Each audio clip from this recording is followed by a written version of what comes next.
Գյումրու Շիրակացու փողոցում գտնվող գետնանցումն է, որը անհիշելի ժամանակներից գյումրեցիների համար օգտվելու ամենաանհարմար գետնանցումներից մեկն էր։ Պատճառը տիրող գարշահոտությունն ու անմխիթար վիճակն էր, որն էլ գետնանցումը անանցանելի էր դարձնում հետիոտների համար։ Խնդրի մասին բարձրաձայնել ենք նաև 2020 թվականին։ Անցել է 6 տարի, փոխվել է 3 քաղաքային իշխանություն, բայց խնդիրը շարունակում է մնալ նույնը։ Միայն վերջերս մաքրվել է աղբը, բայց ինչպես տեսնում եք, չկա կրկին լուսավորություն եւ բավարար պայմաններ։ Բայց օրսարկին շատ լավ է, բոլորս էլ կանցնենք կամ փորձանք։ Երբ չի գործում գետնանցումը, խնդիրն ավելի օրհասական է փողոցում, որտեղ հետիոտները փողոցն անցնում են խախտումով, քանի որ չկան հետիոտների համար նշված գծանշումներ։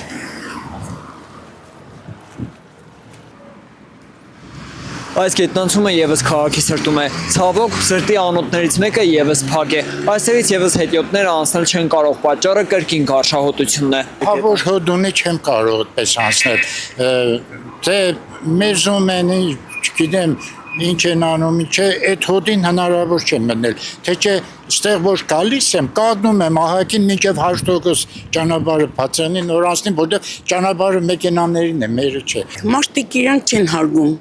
Դիսիմիլացիոն պրոդուկտներ այդտեղին թափում, ելով կմտնի այդ հատվածը, ոչ մեկը։ Հսկողություն չկա, դա է։ Գյումրու անկախության հրապարակում գտնվող 3 գետնանցումներից 2-ն են շահագործվում։ Պատճառը ակնհայտ է, վերոնշյալ 2 գետնանցումներում գործում են վաճառակետեր։ Մասնավորի ներդրումն այս դեպքում փրկել է իրավիճակը։ Փաստում են նաև բնակիչները, ընդգծելով իրար հարևանությամբ գտնվող գետնանցումների տարբերությունը։ Այստեղ նայում ենք ավելի մաքուր է, իսկ հարևանությամբ գտնվող գետնանցումը բնականաբար ավելի կեղտոտ է, գարշահոտ կա հավոր ու այստեղ խանութներ կան, կամերաներ կան, իսկ այնտեղ ընդհանրապես ոչ մի չկա ու երեկոյան ժամերին հատկապես ավելի վախենալու է անցնել։ Գարեգին Նժդեի փողոցի 2 գետնանցումներն էլ համեմատաբար լավ վիճակում են, նշում են գյումրեցիները։ Նախկինում սրանք եւս կորած էին աղբի ու գարշահոտության մեջ։ Որ ճիշտ ասել, գարշահոտություն չկա, առաջ հակար։ Մանավանդ այստեղ զուգարան էր։ Համի լավ էլ կանցնի դառնանք։ Եթե մաքուր լինի, ցանկացածն է կօգտվել։ Ավելի ապահով է գետնանցումով անցնել, քան անմիջապես փողոց։ Գյումրու կոմունալ ծառայության տնօրենի ժամանակավոր պաշտոնակատարի խոսքով բարբերաբար մաքրում են գետնանցումները, բայց բնակիչները շարունակում են աղբով լցնել ու այլ նպատակներով օգտագործել։ Ելոդում է ու ամեն անգամ մենք փորձում ենք մաքուր պահել, բայց հնարավոր չէ մշտական մաքուր պահել տվյալ տարածքները։ Գործել ենք լույս քաշել, կամերաներ տեղադրել, որոնք կխոսի ճիշտ է, պետք է օգուտ տա, բայց օգուտ չի տալիս։ Պատասխանատուների հավաստմամբ խնդրի լուծում կարող է լինել մասնավորի ներդրումն ու գետնանցումները նաև որպես կոմերցիոն տարածքների վերածելը։ Գյումրու Ավագանում մեր քաղաքը խմբակցության ուշադրության կենտրոնում է եղել այս հարցը։ Խմբակցության ղեկավար Լիզա Գասպարյանի խոսքով պատկերը մշակութային քաղաքին հարիր չէ, բայց առաջարկվող լուծումն էլ իր հերթին խնդիր ունի։ Շիրակացի փողոցի գետնանցումը գործարարներից մեկի ուշադրության կենտրոնում է, բայց հիմնանորոգման հետ մեկտեղ նաև բարձր վարձավճարը կարող է հետ կանգնեցնել այս մտքից։ Ուստի բանակցություններ են ընթանում գնահատման արժեքը նվազեցնել ու հետո բերել Ավագանու օրակարգ։ Որպեսզի լինի իրատեսական եւ ներդրողի համար գրավիչ լինի, որպեսզի մարդը գա եւ հիմքից կարողանա նորոգել, կառուցել, բարեկարգել եւ այնտեղ նաեւ տնտեսվարող ինչ-որ ծառայություններ մատուցի, որպեսզի կարողանա իր գումարը հետ բերի, գրավիչ լինի ներդրողի համար։ Սա նաեւ շահեկան պիտի լինի քաղաքի համար, որովհետեւ այսօր այդ գետնանցումը կա, բայց կարելի ասել խայտարակության հավասար մի էմոցիա է ստեղծում բոլորիս մոտ ու ամոթալի է բավականին։ Մինչ խնդիրը կմնա օդում կախված, Գյումրիում հետիոտները ընտրելու են գարշահոտ գետնանցումների ու վտանգավոր փողոցների միջև։ Հրաչ Սահակյան, Խան Հովհաննիսյան, այսօր։ 2023 թվականից ի վեր Հայաստանի պետական բյուջեից տարբեր ծրագրերով շուրջ 145 միլիարդ դրամ է հատկացվել Ղարաբաղից տեղահանված մեր հայրենակիցների կարիքները հոգալու համար։ Այս մասին Ղարաբաղից տեղահանված հայերի սոցիալ-տնտեսական ներառման գործընթաց խորագրով քննարկման ժամանակ ասել է վարչապետ Նիկոլ Փաշինյանը։ Ես շատ կարևոր եմ համարում, որ մենք օգնենք Ղարաբաղից տեղահանված մեր քույրերին եւ եղբայրներին, որ այդ փնտրտուքի հոգեբանական փնտրտուքի վիճակից դուրս գան, որովհետեւ ես կարծում եմ, որ ինձ համար ակնհայտ է, որ մենք պետք է կենտրոնանանք նրա վրա, որ Հայաստանի Հանրապետությունում օգնենք ամեն ինչով աջակցենք, որ ստանան Հայաստանի Հանրապետության քաղաքացիություն, երկրորդը տնավորվեն Հայաստանի Հանրապետությունում եւ հարատև իրենց եւ իրենց ընտանիքների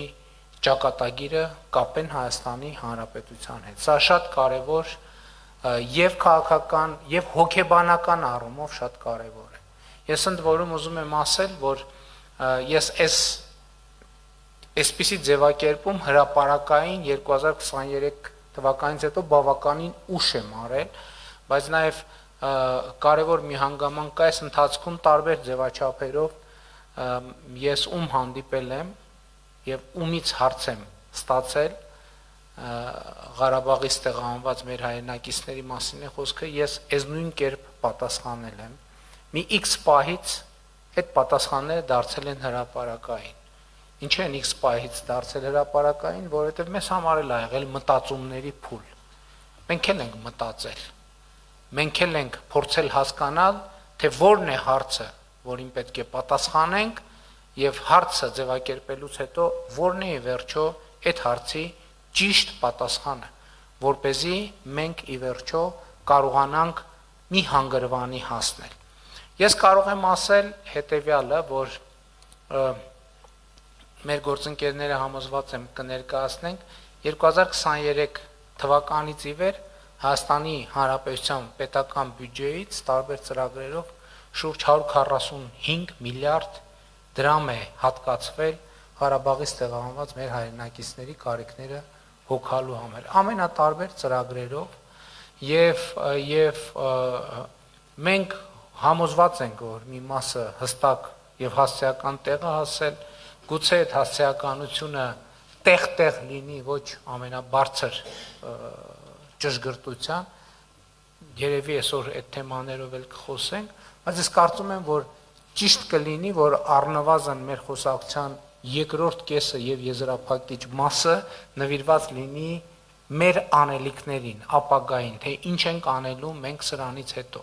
որովհետեւ ես վիճակագրությունը տեսա, այս պայդրությամբ ընդամենը 1700 քանի ընտանիք է, որ ծրագրերով տուն է ձեռք բերել։ Իհարկե, սա մի կողմից այս թիվը քիչ չի այն առումով, որ այսինքն մեխանիզմ կա, որը աշխատում է։ Եթե մի հոգի լիներ, կասենք դե մի հոգին ոնց է լինի գլուծեր այդ հարցը 2-3, եթե 1000 եւ ավելի մարդ փաստացի իրականացրել է, այսինքն ծրագրի նպատակը իրագործված է, նշանակում է մենք առնվազն մեխանիզմ ունենք, որի լավարկումը միշտ էլ օրակարգում է, բայց այնուամենայնիվ գլոբալ առումով այդ մեխանիզմը կա,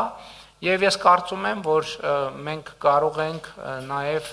արձանագրել, որ մի կողմից այս թիվը լավ է մեխանիզմի առումով, մյուս կողմից մեզ անհանգստացնում է, որովհետեւ մենք ուզում ենք, որ ավելի մեծ ծավալներով այդ ամեն ինչը տեղի ունենա։ Ընդ որում ես ուզում եմ ձեզ էս էլ ասեմ, հավաքվել ենք, էդ էլ ընդգծեմ, նախկինում կար շահարկումներ, որ ահա առաջիկայում ընտրություններ են, կառավարությունը ամեն ինչ անելու է, որ քաղաքացիություն ստանալու process-ները ձգձգի, խոչընդոտի եւ այլն, բայց հիմա ընդհակառակը մենք անհանգստացած ենք, որ ծավալները քիչ են։ Իհարկե, այս ընթացքում նաեւ մարզային այցերի ընթացքում եղան դեպքեր, երբ կոնկրետ անձինք ասում էին, որ ինչ որ խնդիրներ կան, բայց դրանք փաստաթղթային ենթադրում եմ խնդիրներ են կամ գուցե կառուցակարգային խնդիրներ կան, որոնք մենք չենք նկատել եւ չենք լուծել, բայց դա պատահում է նաեւ անձնագիր փոխելու կամ այլ process-ների ընթացքում։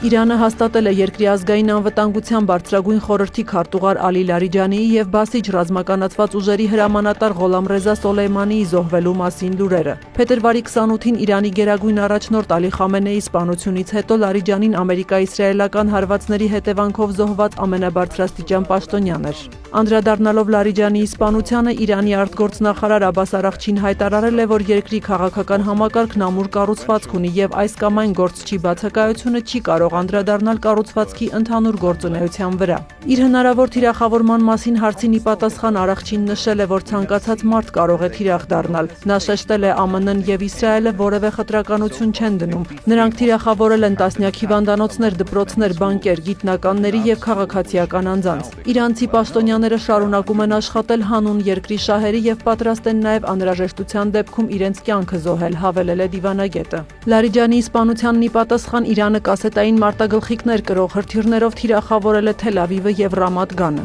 Զոհվել է 2 մարդ, Իսրայելում ընդհանուր զոհերի թիվը հասել է 14-ի։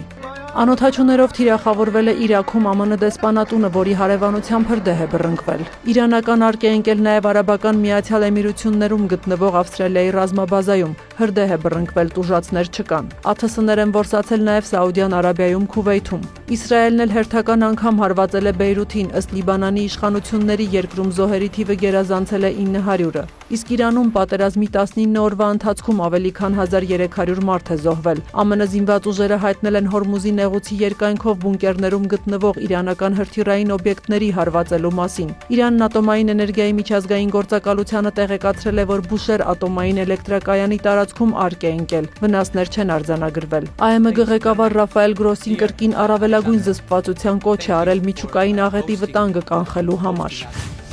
Մերձավոր Արևելքում պահպանվող լարվածությունը հեռախոսազրույցի ընթացքում քննարկել են Ադրբեջանի նախագահը եւ Գերմանիայի կանցլերը։ Իլհամ Ալիևը եւ Ֆրիդրիխ Մերցը կարծիքներ են փոխանակել ստեղծված իրավիճակի եւ Հարավային Կովկասի վրա դրա հնարավոր ազդեցության շուրջ։ Մերցը ողջունել է Հայաստանի եւ Ադրբեջանի միջև խաղաղության գործընթացը եւ շեշտել դրա կարեւորությունը տարածաշրջանային կայունության համար։ Երկու ղեկավարները քննարկել են նաեւ երկկողմ հարաբերությունների հեռանկարները եւ Ադրբեջանի ու Եվրամիության հարաբերությունների ընդլայնման հնարավորությունները։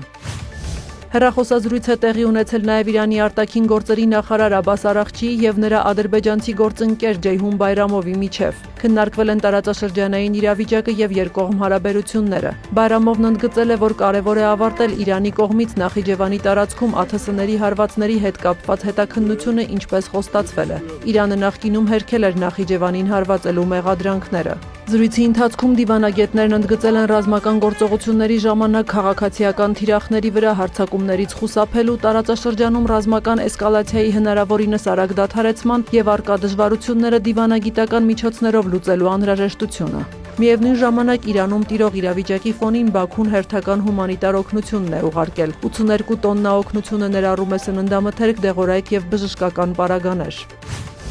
Պետքարտուղար Մարկո Ռուբիոն հերքել է մամուլում տարածված տեղեկությունները, թե ԱՄՆ-ն ցանկանում է իշխանությունից հեռացնել Կուբայի ղեկավար Միգել Դիազ-Կանելին։ Շատ ամերիկյան լրատվամիջոցներ շարունակում են հրապարակել նման կեղծ տեղեկություններ, քանի որ շարունակում են ապավինել ստախոսներին, որոնք ներկայանում են որպես տեղեկացված աղբյուրներ, գրել է Ռուբիոն X-ում։ Ավելի վաղ New York Times-ը հղում անելով աղբյուրներին հայտնել էր, որ Միացյալ Նահանգները ցանկանում է իշխանությունից հեռացնել Կուբայի նախագահ Միգել Դիազ-Կանելին, սակայն մտադիր չէ փոխել կղզու քաղաքական համակարգը։ ԱՄՆ նախագահ Դոնալդ Թրամփն իր հերթին ավելի վաղ հայտարարել էր, որ Կուբան շատ վատ վիճակում է եւ Վաշինգտոնը շուտով ինչ-որ բան կձեռնարկի կղզու հետ կապված։ Մարկո Ռուբիոն էլ նշել էր, որ Կուբայում շատ խնդիրներ կան եւ ղեկավարությունը չգիտի ինչպես դրանք լուծել։ Նա շեշտել էր, երկրում հարկավոր է նոր ղեկավարություն։ Սյուզաննա Չրաղյան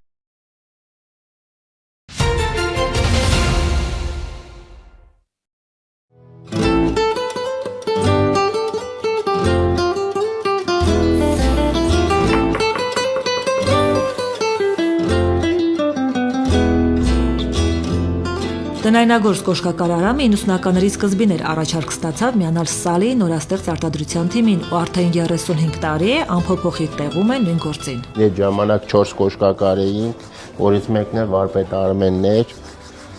մուրճ, կլեշով,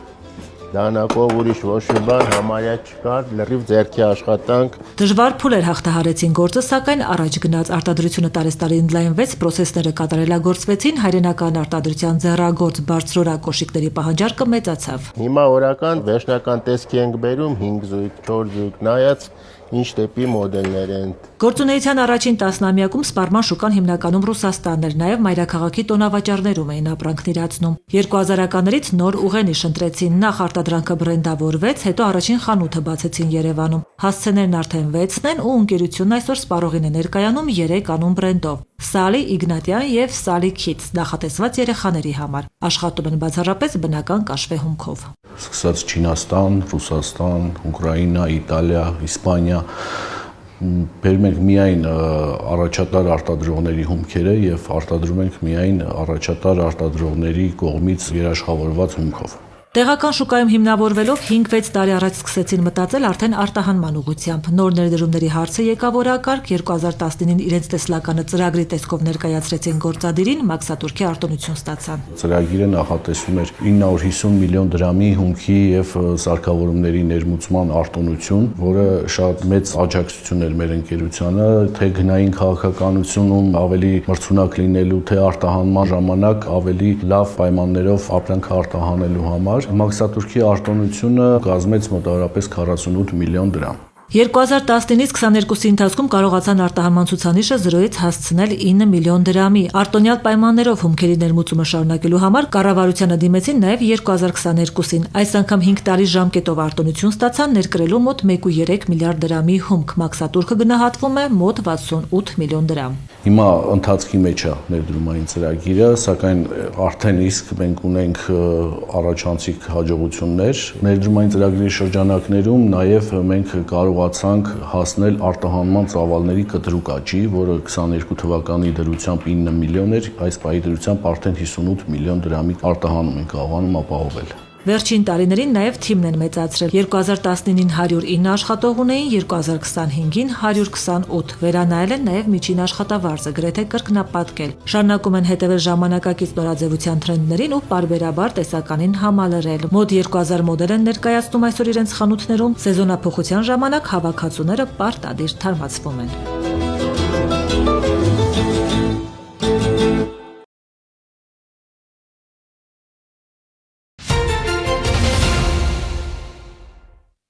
Մարտի 16-ին Արաբական Միացյալ Էմիրություններից Հայաստան նախատեսված մի քանի չվերթներ չեղարկվել են։ Մասնավորապես Դուբայ-Երևան չվերթը հետաձգվել է Դուբայի օդանավակայանի մոտակայքում անօդաչու թռչող սարքի ընկնելուց հետո։ Օդանավակայան տանող ճանապարհները ժամանակավորապես փակ են։ Չնայած մինչ այդ Fly Dubai-ը վերսկսել էր թռիչքները, բայց իրավիճակը շարունակում է անկայուն մնալ։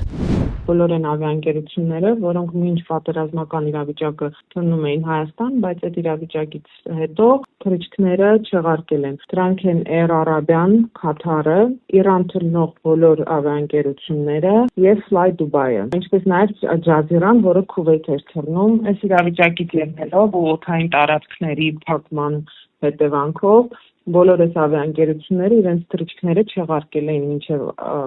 այսօր։ Դրանցից միայն Fly Dubai-ն է, որ վերջերս վերականգնել է շաբաթական 1 թռիչքով, բայց ուզում եմ անպայման նշել, որ դա էլ կախված է իրավիճակից։ Զբոսաշրջության ոլորտն առհասարակ շատ զգայուն է պատերազմական իրավիճակների կամ համավարակների հանդեպ։ Դրանք իհարկե վատ ազդեցություն թողնում են, բայց ելքը գտնվում է։ Շատ հաճախ այդ գործոնները նպաստում են ներքին туриզմի զարգացմանը, նշում է Մեխակ Ապրեսյանը։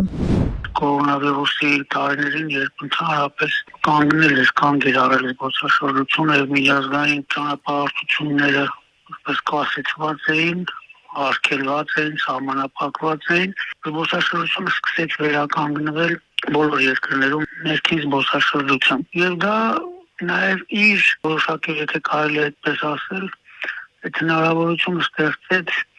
ավելի ակտիվացնելու, չնայած նրան, որ Հայաստանում միշտ էլ ներքին զբոսաշրջությունը այսպես ամեն տարի որոշակի աճ ունեցել է եւ բավականին լավ դինամիկա ունեցել ենք, բայց ամբողջ աշխարհում ներքին զբոսաշրջությունը մի նոր թափ առավ։ Այն հարցին, թե ինչ հնարավոր ռիսկեր կան տարածաշրջանում առկա իրավիճակով պայմանավորված, Տուրիզմի ֆեդերացիայի նախագահը նշում է, հնարավոր է զբոսաշրջիկների շրջանում Հայաստան գալու հետ կապված մտավախություններ առաջանան։ Միջազգային զբոսաշրջիկները ավելի զգուշավոր կլինեն ճանապարհորդությունը պլանավորելուց այս տարածաշրջան իրենց այցելությունները կազմակերպելուց առաջ։ Մենք պետք է ամեն ինչ անենք, որ ցույց տանք, որ Հայաստանում անվտանգ է եւ կարող են գալ իրենց հանգիստը վայելել։ Ապրեսյանի գնահատմամբ այս պահին Հայաստանի զբոսաշրջային հոսքը բավարար է, կտրուկ անկում չի գրանցվում։ Միևնույն ժամանակ, մինչ Իրան-ԱՄՆ-Իսրայել հակամարտությունը մեր երկիրը մի շարք պետություններ անվտանգների շարքին են դասել։ Շատ հեղինակավոր պարբերականներում միշտ Հայաստանը ներկայացում էր ամենաանվտանգ եւ ամենագրավիչ երկրների շարքում։ Այնպեսին ինչպեսին որ ըստ էության կար եւ կա առ այսօր, այսինքն դեռևս հիմա Հայաստանում անվտանգ է եւ ունենք զբոսաշրջիկներ եւ գալիս են զբոսաշրջիկներ եւ վայելում են Հայաստանը, հայկական զբոսաշրջային արդյունքը, այստեղի մշակույթը, վերաբերմունքը։ Այսպիսով Մերձավոր Արևելքում լարված իրավիճակի պահպանումը բացասական ազդեցություն կունենա մի շարք երկրների զբոսաշրջության վրա, բայց Հայաստանի թաքնված անկյունները բացահայտելու եւս մեկ հնարավորություն կտա։ Աննա Մելքումյան,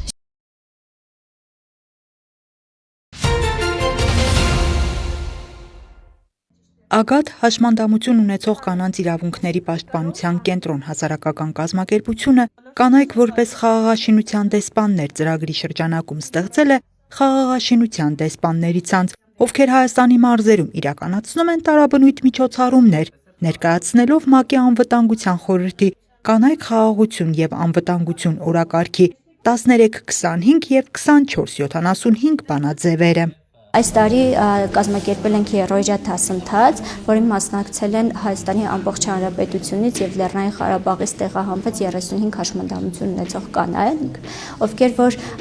սերտել են շահերի պաշտպանության, ինչպես իրականացնել, ինչպես օրինակ կոնֆլիկտները հաղթահարել, նաեւ ՄԱԿ-ի 1325 բանաձևի մասին են իրազեկվել եւ 2475, որը կոնկրետ վերաբերվում է հաշմանդամություն ունեցող կանանց։ Գեղարքունիքի մարզի դեսպանները Restart Գավառ երիտասարդական հասարակական կազմակերպության հետ գործընկերությամբ կանայք խաղաղություն եւ անվտանգություն օրակարգի դրույթների վերաբերյալ իրազեկելու համար ստեղծել են հավասարության բանաձև սեղանի խաղը։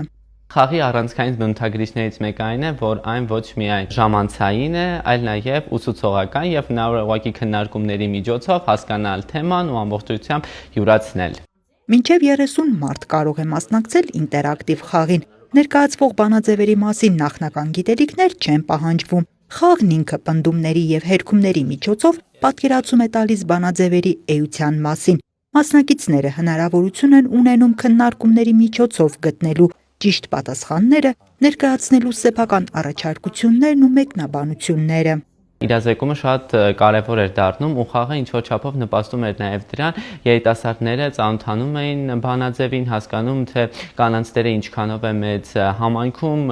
խաղաշինական գործընթացներում ինչպես կարող են ներգրավվել, իսկ մյուս բանաձևը, որը կրկին անդրադառնում էր խաղը, արդեն վերաբերվում է հաշմանդամություն ունեցող անձանց, նրանց կարիքներին եւ այդ ամենը փորձում էր խաղային ձևով ներկայացնել խաղացողներին եւ խաղացողները արդյունքում տեղեկանում են այդ երկու հիմնարար բանաձևերի մասին։ Խաղը իրականացվեց ինտերակտիվ ձևաչափով, մասնակիցներին տրվեց իրավիճակային հարցեր, նրանք պատասխանում էին հարցերին եւ արտահայտում իրենց սեփական կարծիքը, խաղի միջոցով նրանք ավելի լավ ծանոթացան թեմային։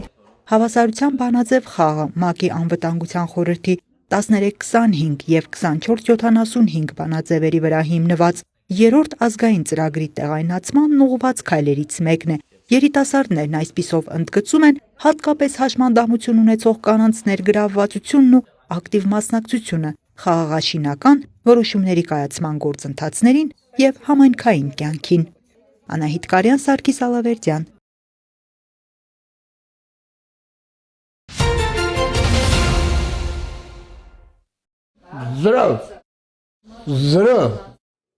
Զրո Ռաֆիկը այն թիվն է ասում, որը ծախսել է 3 վիրահատության, բարձրակարգ բուժ սպասարկման, հետվիրահատական բուժման ամբողջ փուլի համար։ Նաև հաշվել է, թե ինչքան կծախսեր, եթե հանկարծ որոշեր վիրահատվել, օրինակ, 3 ամիս առաջ, երբ դեռ առողջության ապահովագրությունը ներդրված չէր։ Ախպերից մոտավորապես միլիոնից ավել բան է։ 67 տարեկան մարդ եմ, թոշակառու եմ։ Ընդդեմ կամ փողով է տվել, որ եթե այսքան բան կարանայի անեի։ Հիմա միայն մի բանի համար է անհանգստանում, ճիշտ հակառակ մի բանի։ Ես անարմար եմ զգում, որ դաժե աշխատողները գարշեն ստեղծեց բաներ են անում ու պատկերացրեք։ Պատկերացնել դժվարանում էր Տիկին Ասյան, որ մի օր 3 ինֆարկտից հետո իրեն էլ հասանելի կդառնա սրտի ստենտավորումը։ Առաջի ինֆարկտից հետո բժիշկը ասաց, որ շապը օպերացիա պետք կամ էլ ստենտավորում, որը միլիոններ աճ։ Այդ վիդա բախտս բերել է, որ ապրել եմ, էլի։ Ապրել ու հասել է ապահովագրության ներդրմանը։ Տիկին Ասիայի բժիշկը հիշում է, մեկ անգամ չէ, որ նրան ուղարկել է ստենտավորման։ Ինքը բազմակի անգամներ իմ մոտ անձամբ իմ մոտ հետազոտվել է, այս ուղարկել են կորոնարոգրաֆիայի, անցել է, բայց ստենտավորման հնարավորություն, բաց վիրահատության հնարավորություն չի ունեցել ֆինանսական առումով։ Հիմա ինքը ստենտավորել է արդեն ապահովագրության շրջանակներում, լավ է, հանգիստ։ Վերջապես ստենտավորումն արված է ու արվել է իրենց իսկ քաղաքում, էջմիածնում։ Ուրախացա, որ ասենք քաղաքում ենք Երեխեք ունեմ գալիս են գնում են մոտիկա։ Այսօր մենք բժիշկներս չունենք այդ խնդիրը հիվանդի հետ շփվելու ֆինանսական տեսակետից, այդ հարցերը արդեն ապահովության շրջանակներում լուծվում է ու ավելացնել որ բժշկի համար ամենատհաճ խոսակցություններից է, երբ որ մտնում ենք ինչ-որ ֆինանսական խոսակցությունների մեջ հիվանդի։ Հիմա բժիշկները մեծ մասամբ ազատված են այդ խոսակցություններից ու ավելի հեշտ ու հաճելի է լինում պացիենտի հետ շփումն ու հետագա բուժումը կազմակերպելը։ Դիմելիության աճ կա բոլոր բաժանմունքներում։ Բժիշկները նկատում են, տարեց մեր քաղաքացիները երբեք այսքան հետևողական չեն եղել իրենց առողջության հանդեպ։ Ապահովության ներդրումից հետո շարժը բավականին ավելացել է, այցերի քանակը ավելացել է, մարդիկ ավելի իրազեկված են, ավելի գրագետ մոտեն իրենց առողջությանը եւ փոքր խնդիրների դեպքում նույնիսկ դիմում են բժշկական կենտրոններ։ Հիմնականում կենսաթոշակային տարիքի մարդիկ ունեն բազմաթիվ առողջական խնդիրներ, երբևիցե լիարժեք չեն հետազոտվել եւ բուժօգնություն մասնագիտական չեն ստացել ինչ-ինչ հարցերից ելնելով։ Սակայն այս մեծ ընձեռնում էր պետության կողմից կազմակերպված, որպեսզի այդ տարիքի խմբի մարդիկ ստանան լիարժեք բուժօգնություն։ Իրականացված եւ մատուցված ծառայության ծավալ է փոխվել եւ դրանից ելնելով բնականաբար այդ մատուցված ծառայությունների փոխանցումները ավելի փոխել են ֆինանսական դաշտը եւ որոշակի խմբերի մոտ նկատվել է աշխատավարձի բարձրացումը։ Մարտի 16-ին համայնքային ոստիկանության Արտաշատի բաժնի ծառայողները կենդանիների նկատմամբ դաժան վերաբերմունքի վերաբերյալ օպերատիվ տեղեկություններ էին ստացել։ Պարզվել է, որ Ոստան գյուղի բնակիչ 25-ամյա երիտասարդը իր եւ անծանոթ անձին պատկանող շան մասնակցությամբ կազմակերպել է շնամարտ եւ նկարահանել իր բջջային հեռախոսով։ Համայնքային ոստիկանների բացատրական աշխատանքի արդյունքում 25-ամյա երիտասարդը ներկայացել է Արտաշատի բաժին եւ խոստովանել արարքը։ Կազմված փաստաթղթերն ուղարկվել են նախաքննական մարմին։ Հիշեցնենք, որ կենդանու նկատմամբ դաժան վերաբերմունքը, այդ թվում կենդանիների մարտի կազմակերպումը կամ իրականացումը քրեորեն պատժելի արարք է։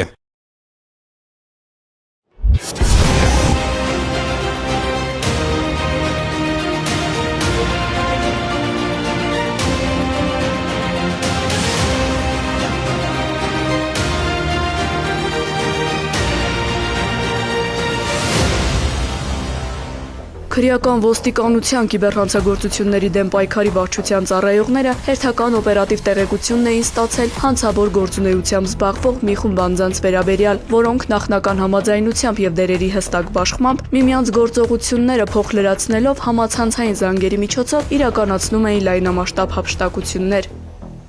Ստացված տեղեկությունների համակողմանի վերլուծության հիման վրա նախաքննական մարմին է ներկայացվել հանցագործության մասին հաղորդում, նախաձեռնվել է քրեական վարույթ։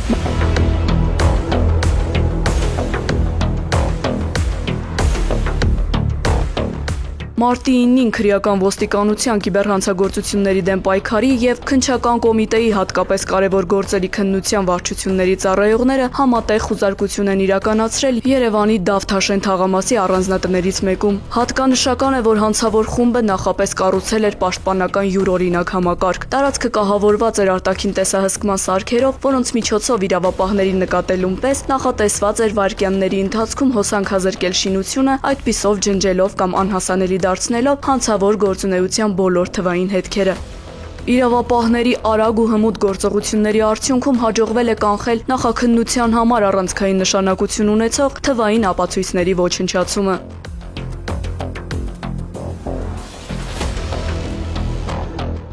Հանցավոր խմբի կողմից համացանցում ստեղծվել էին կեղծ կայքեր, որոնք քաղաքացիներին առաջարկում էին ներդրումներ կատարել հատկապես կրիպտոակտիվների ոլորտում։ Այն քաղաքացիները, ովքեր ցանկություն էին հայտնում եւ հետաքրքրված էին այդպիսի հարթակներում ներդրումներ անելուց, թողում էին իրենց կոնտակտային տվյալները։